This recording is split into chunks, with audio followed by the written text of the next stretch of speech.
El Pozo de la Eternidad, capítulo 13. Es fuerte de mente, fuerte de alma, fuerte de cuerpo, dijo una voz potente y agresiva en la cabeza de Ronin. Una cualidad admirable. En cualquier otra ocasión, le replicó una segunda voz más calmada, pero por lo demás idéntica a la primera. Sabremos la verdad, insistió la primera. Nunca he dejado de conseguirlo. Ronin parecía flotar fuera del cuerpo, aunque no sabía decir exactamente dónde. Se sentía atrapado entre la vida y la muerte, el sueño y la conciencia, la oscuridad y la luz.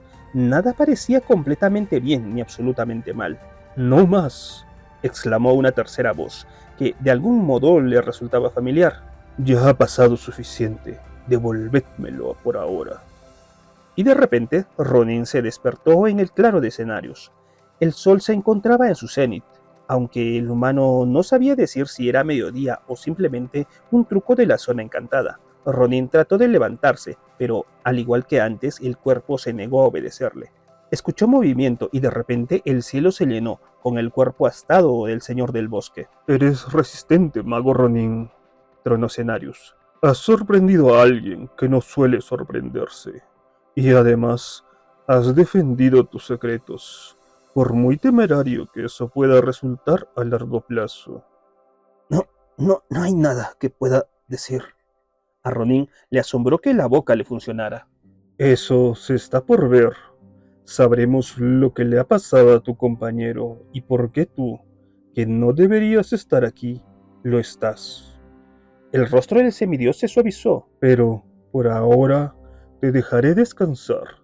Te lo mereces. Pasó la mano sobre el rostro de Ronin y el mago durmió. Al propio Krasus le hubiera gustado saber dónde estaba exactamente. La caverna en la que se había despertado no le traía ningún recuerdo, no podía sentir la presencia de ninguna otra criatura, especialmente ninguna de su especie, y eso le preocupaba. ¿Lo habría atraído allí el observador simplemente para librarse de él? ¿Esperaba que Krasus muriera en aquel lugar? Lo último era un peligro muy real. El dolor y el cansancio seguían azotando la delgada osamenta del mago dragón. Krasus sentía como si le hubieran arrancado la mitad de su ser. La memoria seguía fallándole y temía que sus males solo fueran a más con el paso del tiempo, un tiempo que no tenía. No cederé a la desesperación. Yo no. Se obligó a ponerse en pie y miró a su alrededor. Para un humano o un orco la caverna habría sido una completa negrura, pero Krasus podía distinguir el interior tan bien como si dentro brillara la luz del sol. Pudo ver las enormes estalactitas y estalagmitas, identificar cada grieta y fisura en las paredes, y percibir incluso los diminutos lagartos ciegos que correteaban en las grietas más pequeñas de sus alrededores. Por desgracia, no pudo distinguir ninguna salida. No tengo tiempo para juegos, dijo secamente a la nada. Sus palabras produjeron un eco que pareció volverse más burlón con cada repetición. Se le escapaba algo. Seguramente lo habían puesto allí por algún motivo, pero ¿cuál? Entonces Krasus recordó la forma de ser de su gente, que podía llegar a ser bastante cruel para aquellos que no eran dragones. Una lúgubre sonrisa se formó en su rostro, y lentamente dio una vuelta en círculo sin parpadear. Al mismo tiempo empezó a recitar un saludo ritual, hablando en un idioma más antiguo que el mundo. Repitió el saludo 3 veces, enfatizando sus peculiaridades como solo podía hacerlo alguien que había aprendido el idioma de su misma fuente. Si esto no llamaba la atención de sus captores, nada lo haría. Habla en el idioma de los que pusieron en su sitio el cielo y la tierra, tronó alguien. Los que nos engendraron. Tiene que ser uno de nosotros, dijo otro, ya que con toda seguridad no puede ser uno de ellos. Debemos saber más.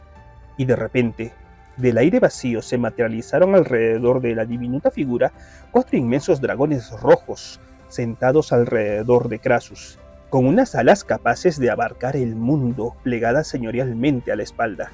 Ojearon al mago como si fuera un bocado apetitoso. Si pretendían conmocionar sus sentidos supuestamente primitivos, una vez más habían fracasado. Definitivamente es uno de nosotros, murmuró un macho más pesado, identificable por su gran cresta. Resopló y envió nubecillas de humo en dirección de Krasus. Y por eso lo he traído. comentó amargamente otro macho de menor tamaño. Por eso y por sus incesantes quejas. Perfectamente cómodo, rodeado de humo, Krasus se volvió hacia el segundo macho. Si hubieras tenido el sentido común que te insuflaron los creadores, me habrías reconocido a mí y la urgencia de mi aviso. Podríamos habernos ahorrado la caótica retirada de los dominios del Señor del Bosque. Sigo sin estar seguro de haberme equivocado al traerte aquí. ¿Y dónde es aquí? Los 4 dragones echaron la cabeza atrás, algo asombrados. Una de las 2 hembras habló. Si eres uno de nosotros, pequeño dragón, entonces deberías conocer este sitio tan bien como conoces tu propio nido. Krasus maldijo su menguada memoria. Solo podía tratarse de un lugar. Entonces, ¿estoy en las cavernas del hogar? ¿Estoy en el nido de la amada Alexstrasza, reina de la vida? Querías venir aquí, le recordó el macho de menor tamaño. La pregunta se mantiene, Interrumpió la segunda hembra, más joven y delgada que los demás. ¿irás a algún sitio más? ¿Irá tan lejos como desee? Interrumpió una nueva voz. Si puede responder una sencilla pregunta.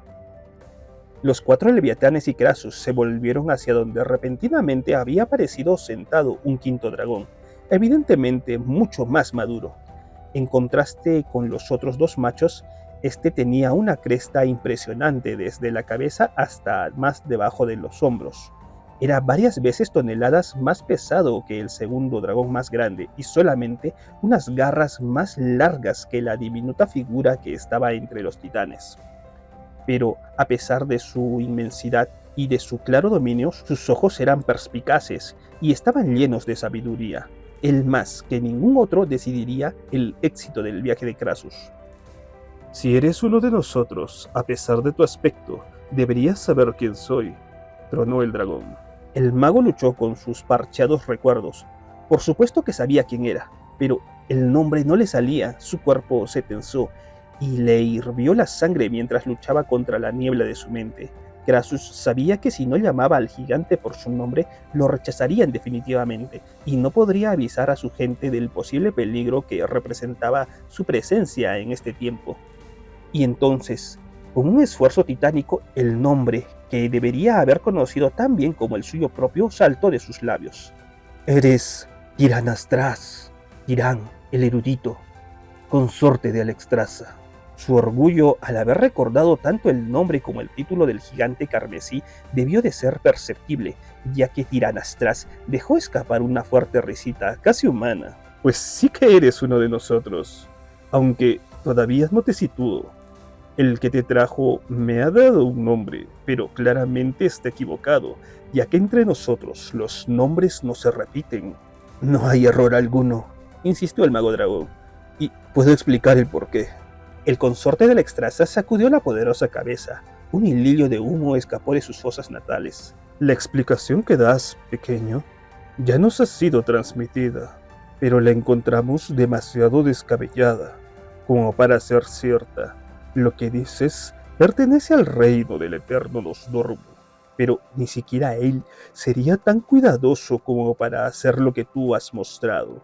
No está en sus cabales, pura y simplemente, dijo el observador del bosque. Admito que es uno de los nuestros, pero debe de estar herido por algún accidente o algo parecido. Quizás. Tiranastras sobresaltó a los demás dragones al bajar la cabeza al suelo, justo delante de Krasus. Pero al reconocerme, has respondido a mi pregunta. Eres uno de los nuestros, y por tanto tienes el derecho y el privilegio de entrar hasta el último rincón de esta guarida. Ven, te conduciré ante quien decidirá este asunto con todos nosotros, aquella que conoce a toda su gente igual que conoce a todos sus chiquillos. Ella te reconocerá y por tanto reconocerá la verdad. ¿Me llevarás ante Alexstrasza? Y ante nadie más. Súbete a mi cuello si eres capaz. Incluso con su debilidad física, Krasus logró subirse fácilmente. No solo lo espoleaba la idea de encontrar ayuda al fin, también la simple oportunidad de ver a su amada una vez más, aunque resultara que ella después de todo no lo reconociera. El enorme dragón llevó a Krasus por antiguos túneles y cámaras que deberían haber sido fácilmente reconocibles, pero no lo eran. De cuando en cuando se agitaba algún indicio de recuerdo, pero nunca lo suficiente para satisfacer al mago. Incluso cuando se cruzaron con otros dragones, ninguno resultó familiar a Krasus, que antaño había conocido a todo el vuelo rojo. Deseó haber estado despierto cuando el observador lo trajo allí. El paisaje circundante al dominio del vuelo rojo podía haber despertado algún recuerdo. Además, ¿podía haber alguna vista mejor que contemplar a los dragones en la cima de su poder? Contemplar las altas e imponentes montañas, los centenares de grandes brechas en cada acantilado, cada una de las cuales era una entrada al reino de Alexstrasza. Hacía incontables siglos de aquel tiempo, y Krasus siempre había llorado su final, siempre había llorado el fin de la era de los dragones. Quizá, una vez que la haya convencido, me deje ver la tierra de los dragones desde fuera una última vez, antes de decidir lo que va a hacer conmigo. La enorme forma de Tiranastras avanzaba sin esfuerzo por los altos túneles de paredes lisas. Krasus sintió una punzada de celos, ya que allí estaba él, a punto de hablar con su amada, y forzado a hacerlo en su magro cuerpo mortal. Amaba mucho a las razas menores, disfrutaba el tiempo que pasaba entre ellas, pero ahora que estaba poniendo su existencia en peligro, Krasus hubiera preferido su verdadera forma. Un resplandor brillante y a la vez reconfortante apareció repentinamente delante de ellos. El resplandor rojizo calentó a Krasus por dentro y por fuera mientras se acercaban, y le hizo pensar en su infancia, en aprender a crecer en el cielo y la tierra. Recuerdos huidizos de su vida danzaron en su cabeza, y por primera vez desde su llegada a esta época, el mago dragón casi se sintió él mismo. Llegaron a la fuente del majestuoso resplandor, la boca de una vasta caverna. Tiranastras se arrodilló y bajó la cabeza. Con tu permiso, mi amor, mi vida.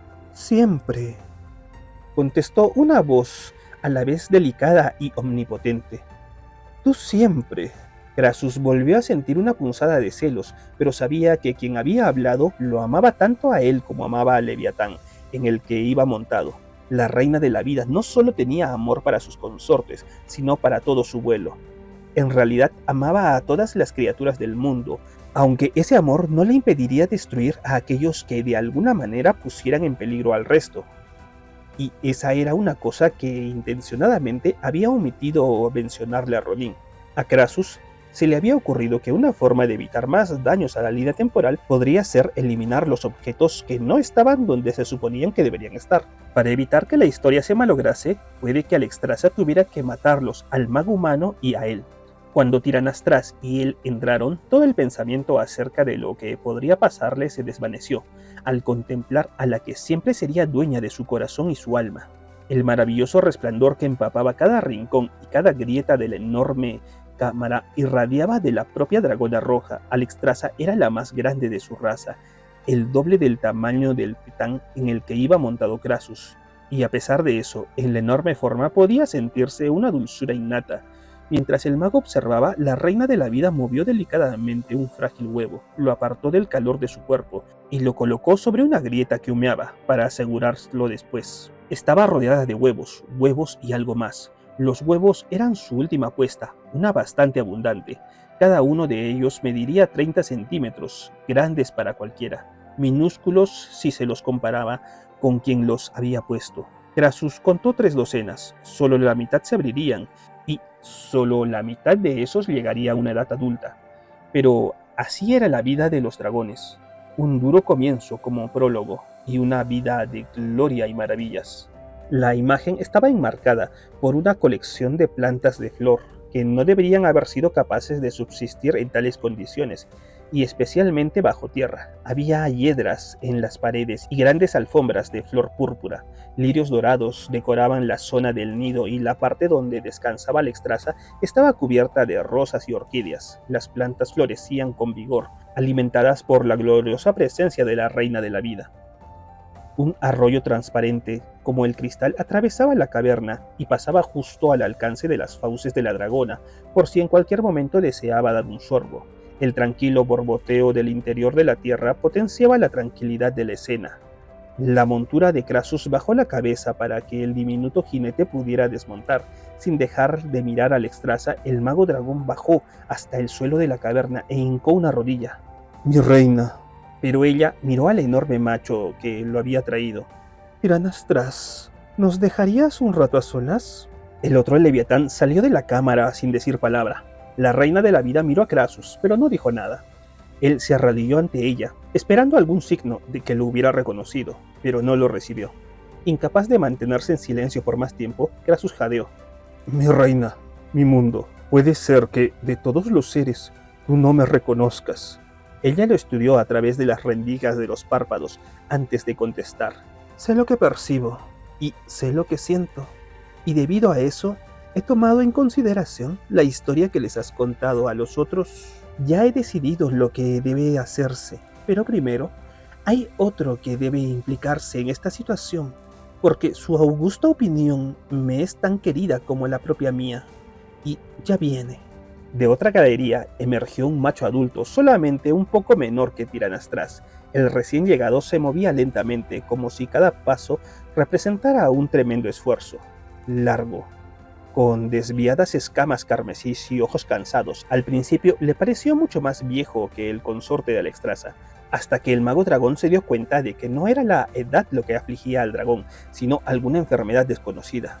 ¿Me has llamado, mi Alexstrasza?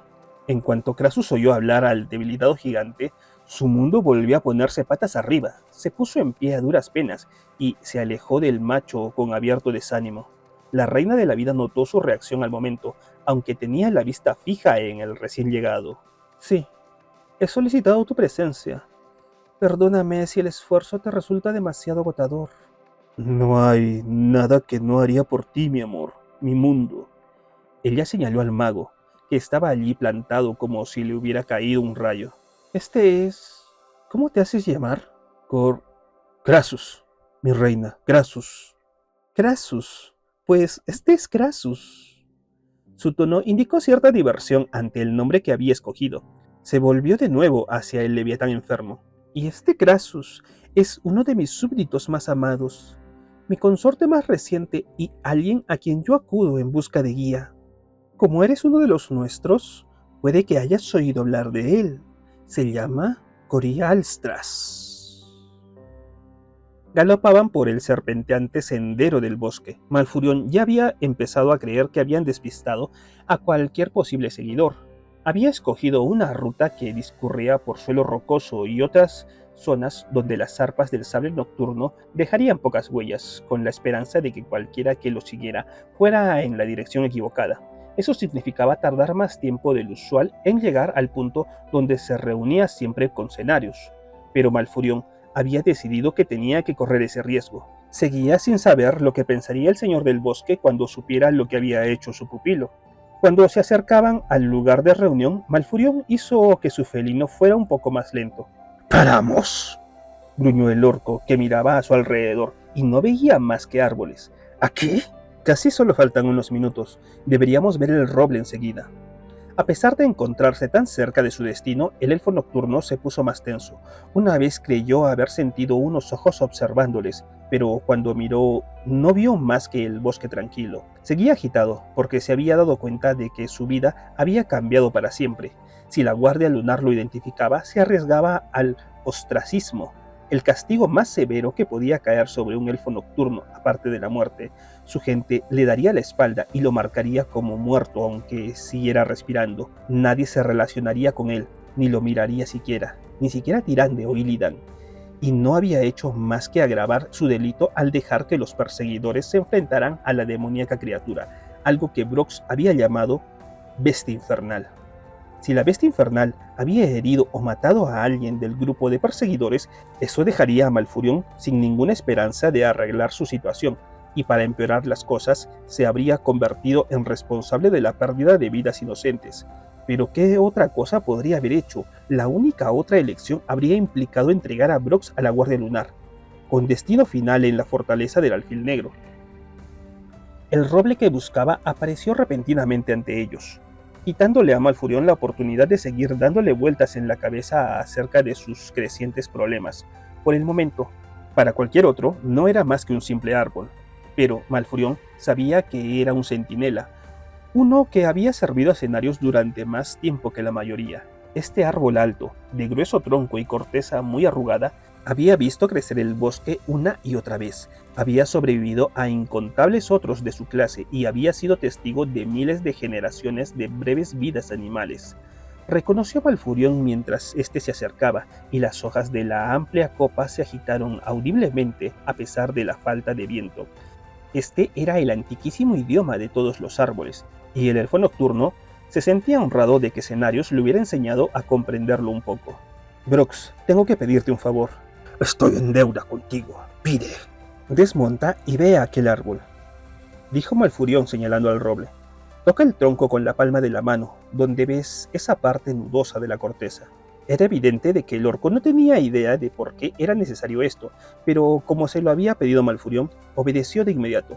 Brock desmontó y fue hasta el centinela. El enorme guerrero miró de cerca el tronco y luego colocó una manaza donde Malfurión le había indicado. Volvió la cabeza para mirar a su compañero. ¡Qué agua! ¡Ah!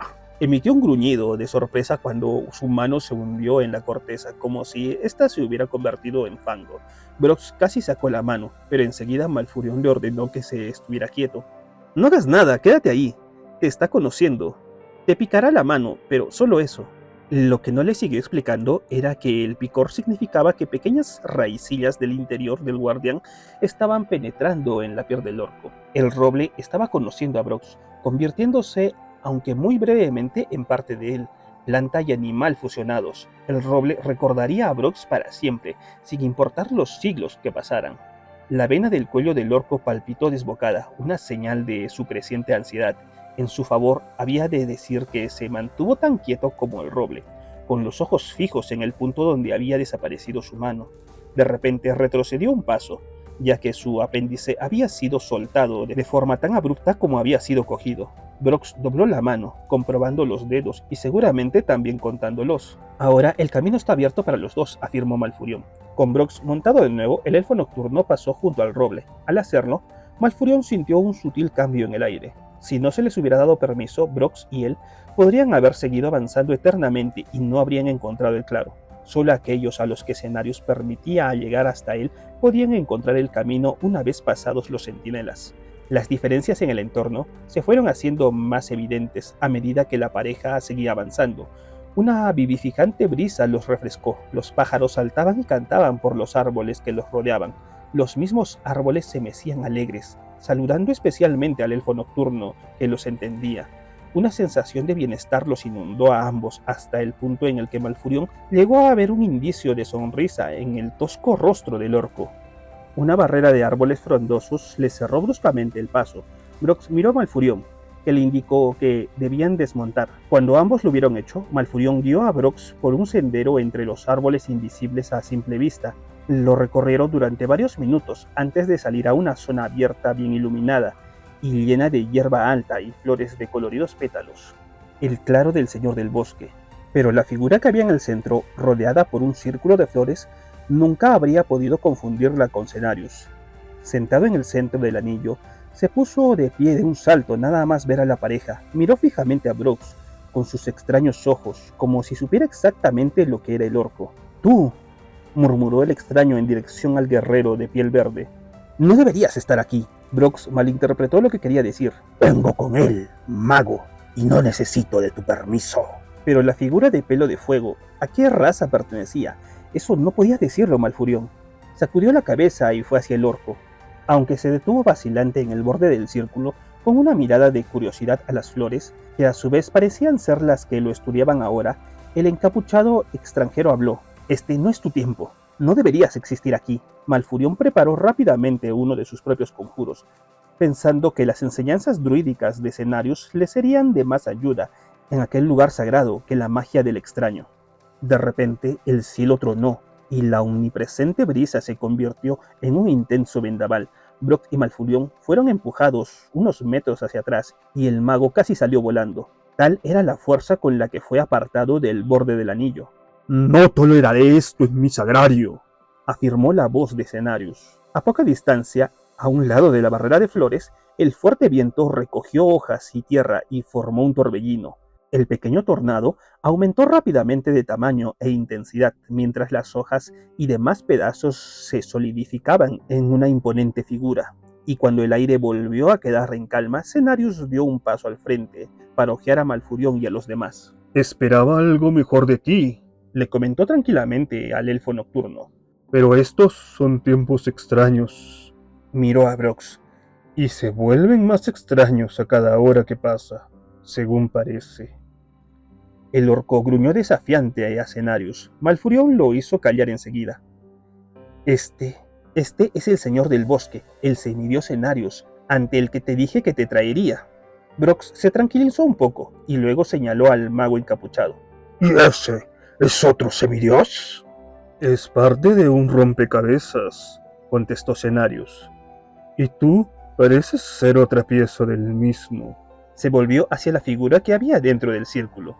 ¿Has reconocido a este recién llegado, amigo Ronin? El mago de la túnica no dijo nada.